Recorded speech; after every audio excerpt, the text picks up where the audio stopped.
Bulletin. এই মুহূর্তে একের পর একটা গাড়ি উদ্ধার হয়েছে, তার সঙ্গে কোনো রকম যোগসূত্র নেই না, প্রত্যেকটা গাড়ির সঙ্গে যোগসূত্র রয়েছে। কারণ এই মুহূর্তে একটা বড় খবর আমরা ব্রেক করব। 32টা গাড়ি নিয়ে দিল্লির 32টা জায়গায় ধারাবাহিক বিস্ফোরণের ছক ছিল জৈশের ডক্টর মডিউলের। সেই কারণে কি এক একজনের নামে 3টে 4টে করে গাড়ি রয়েছে? সেই গাড়িগুলোই কি বিস্ফোরক হিসেবে ব্যবহার করা হতো? কি জানা যাচ্ছে সূত্র মারফত? আমার সহকর্মী তন্ময় আমার সঙ্গে রয়েছে এই মুহূর্তে নিউজ ডেস্ক থেকে। তন্ময়, 32টা গাড়ি নিয়ে 32 জায়গায়, মানে আমরা বলছি না যে উকাসা মানে মাকড়সার মতো জঙ্গি জাল ছড়িয়েছে, কিন্তু যদি এটা উপর থেকে আমি একটুখানি ভাবি, মানে 32টা জায়গায় 32টা গাড়ি নিয়ে বিস্ফোরক তৈরি করা বা বিস্ফোরক সেখানে বিস্ফোরণ ঘটানো, এটা তো ভয়ানক। ওখানেও তো একটা জাল। দেখো, একেবারেই তাই। যে কথা আমরা বলছিলাম সেটা হচ্ছে গোয়েন্দাদের কাছে যে তথ্য এসছে সেটা খুব মারাত্মক। 32টা গাড়ির একটা ব্লাস্ট কারপুল তৈরি করেছিল এই জৈশের ডাক্তার মডিউল।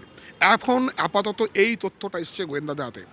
32টা গাড়ি, যেগুলো সেকেন্ড হ্যান্ড, থার্ড হ্যান্ড বা ফোর্থ হ্যান্ড, অর্থাৎ বারবার হাত বদলেছে যাতে গোয়েন্দারা তদন্ত করতে গেলে বিপাকে পড়েন, সেই জায়গা নজর রেখে দিয়ে এরকম 32টা গাড়ির হদিশ এসছে।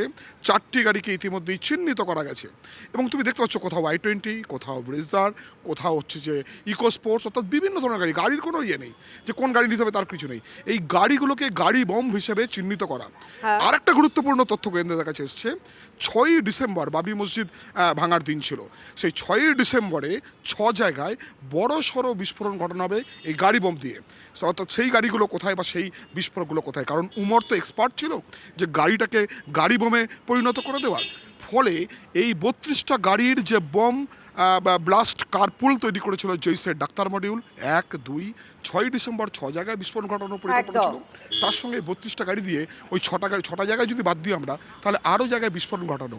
গাড়িগুলো কেনা হচ্ছিল মূলত দিল্লি, হরিয়ানা, পাঞ্জাব, উত্তরপ্রদেশ, অর্থাৎ দিল্লি গাড়ির মধ্যে এই উমারের আমরা 3টে গাড়ি চিহ্নিত করেছি এবং আগের আরেকটা গাড়ি চিহ্নিত হচ্ছে। মানে এখনো পর্যন্ত তদন্তকারীদের 28টি গাড়ি খুঁজে বের করতে হবে, কারণ এই 32টা গাড়ির মাধ্যমে কিন্তু তারা বিভিন্ন জায়গায় এই প্ল্যান করেছিল, বিস্ফোরণ ঘটানোর প্ল্যান করে।